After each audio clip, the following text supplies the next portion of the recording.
But it looks to me that Robyn just has different rules and expectations for how she would like people to behave in her home. And surprisingly enough, we all have personalities and opinions, and we're not as easily controlled as she might prefer. Kody says it's annoying to everyone that Robyn has the least years of experience in this plural family, but she always speaks like she's the expert on all family matters. I'm not Kody, so I don't know, but I guess love makes you blind. Did Kody deceive her by hiding deep issues in the family? I don't think so. Looking back, all of our cards were on the table, and everything that you see on the camera is everything that was happening was a very accurate representation of the kind of family we had. So what Robyn was getting and what you guys are seeing is the same thing. There were like issues, but we were genuinely a very loving and happy family. Hey everyone, it's Katie from Without a Crystal Ball. Welcome back to my channel. Today is Monday, March 10th. How's everyone doing? With Sister Wives currently on hiatus, the show is expected to return sometime in late April or early May. The break is happening because TLC is currently airing an 8-episode season of The Baldwins, featuring Alec Baldwin, his wife Hilaria, and their kids. That show took over Sister Wives' usual time slot starting February 23rd. Once it wraps up, the expectation is that Sister Wives will return to its normal schedule to finish out the season. In the upcoming episodes, Kody and Robyn's extravagant spending and the ongoing battle over Coyote Pass will take center stage. Plus, a tell-all special is on the way, where they'll be sitting down for some big conversations. Kody is going to have to face some serious conversations about the comments he's made, and there will also be discussions with Mary about the manipulation she experienced at the hands of Robyn. This will lead to a sort of awakening for Mary as she starts piecing together everything she went through and begins to see how Robyn deceived her for years. She's realizing now how much she was misled, and Kody is left to deal with the fallout as the women finally speak their truth, something he's clearly not handling well. He's throwing a tantrum over it. Meanwhile, we know that Suki, who will be hosting the tell-all in the second half of this season, won't ask any questions that might push Kody to walk off set. It's also been revealed by Michael in a recent Patreon post that if Suki doesn't follow the network's expectations, she'll be fired. According to Michael, past tell-all hosts have been let go simply because certain family members complained about the questions they asked. Once a host is considered a risk, the network won't bring them back. Suki has figured out how to keep the family happy while still asking some questions, but Michael made it clear, no one is getting Kody to answer the tough questions. If they try, they'll be out, because TLC won't allow it. The network has to manage the talent carefully, and we have to remember, this is a reality show, not journalism. There's been a lot of speculation about how everything will wrap up and what it means for the show's future. What I can say is that I have no idea what the plans are for Sister Wives after this season. According to Melty, filming is still underway, so there will be a season 20. Beyond that, I have no clue what they'll decide. I don't know the details of their contracts, but the last I heard, they were signed through season 20. Meanwhile, the family continues to grow even more. Divided. Janelle has now moved to North Carolina, where she's purchased land and is building a home. Maddie is also building a house. Christine, on the other hand, is in Utah and recently announced on Instagram that she's purchased a second Airbnb. Her first rental is in Moab, Utah, and now she owns another in Hurricane, located in southern Utah. Both properties are available for rent, with the new one set to open in April.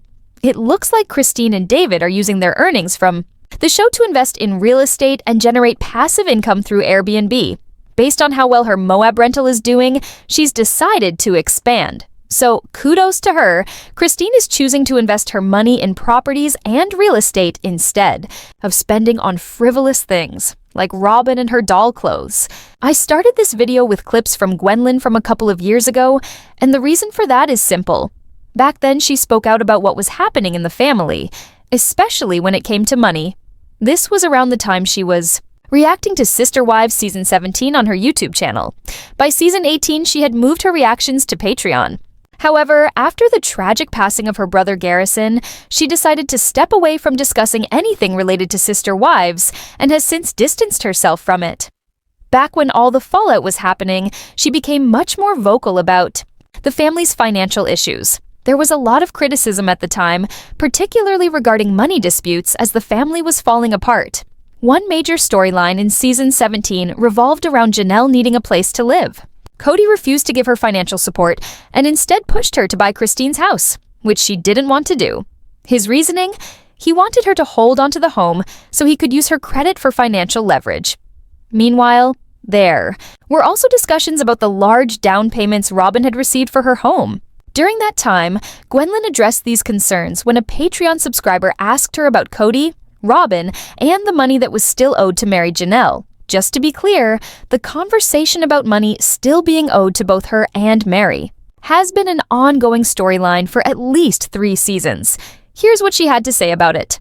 On prioritizing the paying off of Coyote Pass land to punish Janelle, or who was very eager to build, but displeased by him not enforcing the COVID rules with her kids. Maybe, honestly, that's a good point, because it doesn't seem like there was any other reason for him to delay building on the property or anything else. I feel like one of the most likely reasons could be that he was just doing it as a punishment to Janelle. A common tactic used by men in polygamous relationships is to punish wives who don't obey them. If a wife isn't submissive or can't control her children, and they don't show proper obedience to the man, he will purposely refuse to help her in any way. For years, there's been speculation that a big part of Kody's behavior is simply because he can, using it as a form of punishment. Many believe that's why he refused to help her build, delayed payments, and made things as difficult as possible. I also think part of his motivation was to keep her tied to him. Kody has even hinted this season that money is the last thing connecting them, and they're using it as leverage. But at the same time, it's hard to ignore that punishing them plays a role in it too. As we discussed last week, Kody is fully aware that he doesn't have to do anything if he doesn't want to, and he knows he has the legal advantage. That financial control, along with the questionable way funds have been handled, raises serious concerns about Kody's actions. Robyn's behavior hasn't gone unnoticed by the kids. They've seen it firsthand for years. They've been aware of it, talked about it, and even pointed it out long before Christine left Kody. One of the biggest issues was how differently Kody treated Robyn's children compared to the rest. Whenever the kids visited Robyn's house or saw Kody doing something with her children, they couldn't help but notice the stark contrast. If Robyn's kids were going on trips to Disney World, Hawaii, or getting expensive things like ATVs, it was clear they were receiving privileges the others never did. Kody was willing to go the extra mile for them, but not for the rest of his children. Gwendlyn has openly talked about this, saying she and her siblings felt like outsiders. Like they were treated as less important, while Robyn and her kids were always the priority. Her kids being able to joyfully come together with you, Beatrice, and the rest of your family to celebrate your wedding day. So my dad and Robyn and all those kids are invited, but I don't know if they'll want to come. It seems like we've kind of been shunned from him. And I don't think he wants anything to do with the rest of us. I really hope they do come. I terribly miss my siblings. Pam says Robyn is going on and on about what your mom's divorce is taking away from her, not caring about your mom's pain or the rest of the family's pain. Do you think Robyn really wanted a family, or do you think she just wanted Kody and to be taken care of? At this point, honestly, it feels like sometimes her intentions were just self-preservation and to keep her kids safe and comfortable. And I would say that if that was her intention, she succeeded. Kayla Sparks says, my question, do you think you will ever reconnect with Kody, Robyn, and their children? I hope so much that I do. I miss my siblings so much, and I hate that I never get to see them, and anything is possible, and I really hope In season 19, there was a moment when Kody and Robyn were arguing about the kids. Robyn was insisting that he needed to see them, telling him to make amends and rebuild those relationships. But according to Gwendlyn, the truth was that Kody had already shut them out. He wanted nothing to do with most of his children, and at the same time, many of them chose to distance themselves from him because they didn't want to deal with the way he treated them. However, it wasn't just Kody. Robyn played a big role in the broken relationships between him and the kids. In a Q&A from this video, before I even showed the clip, Gwendlyn made it clear that Robyn was a major instigator in many of the conflicts between Kody and his kids. She even pointed out that Christine has no way of repairing her relationship with Robyn's children because Robyn won't allow it unless Christine makes up with her first. Essentially, if Robyn holds a grudge, she prevents her kids from having any connection with the person she's upset with. Gwendlyn said the same dynamic applied to her and her siblings. If she wanted any kind of relationship with Aurora, Brianna, Dayton, Solomon, or Ari, she had to go through Robyn first. And that meant pleasing Robyn on her terms. Even though they were invited to Gwendlyn's wedding, the reality was that access to them always had to be on Robyn's conditions. At the engagement party, Kody and Robyn showed up, but they didn't say a word about the kids. Later, on her Patreon and YouTube, Gwendlyn revealed that Robyn's children had essentially been told that she was not a safe person to be around, meaning they weren't allowed to have a relationship with her, which is absolutely disgusting. This is the same Robyn who spent the entire season in tears, insisting that Kody needed to put in more effort to fix things with his kids and that they all deserved a relationship with their father. Yet, behind the scenes, she was actively keeping her own children away from Gwendlyn. It's just another example of the manipulation at play. Family she fell in love with when she was courting Kody. Did Kody deceive her by hiding deep issues in the family? I don't think so. Looking back, all of our cards were on the table, and everything that you see on the camera is everything that was happening was a very accurate representation of the kind of family we had. So what Robyn was getting and what you guys are seeing is the same thing. There were like issues, but we were genuinely a very loving and happy family. So her disappointment is pretty valid. That clip is being shared because throughout this season, Robyn has been trying to paint herself as someone who was misled, either by Kody or the other wives, about the family dynamic. She's acting as if she somehow missed what was happening, questioning how she could have been unaware. Did Kody deceive her? Did the wives keep things from her? Was there something she just didn't see? But Gwendlyn shuts that down, making it clear that the family was exactly who they were. Flawed, but still relatively happy at the time, at least as happy as they could be under the circumstances. In polygamy, I guess this kind of thing happens, but Robyn claiming she was deceived doesn't seem genuine.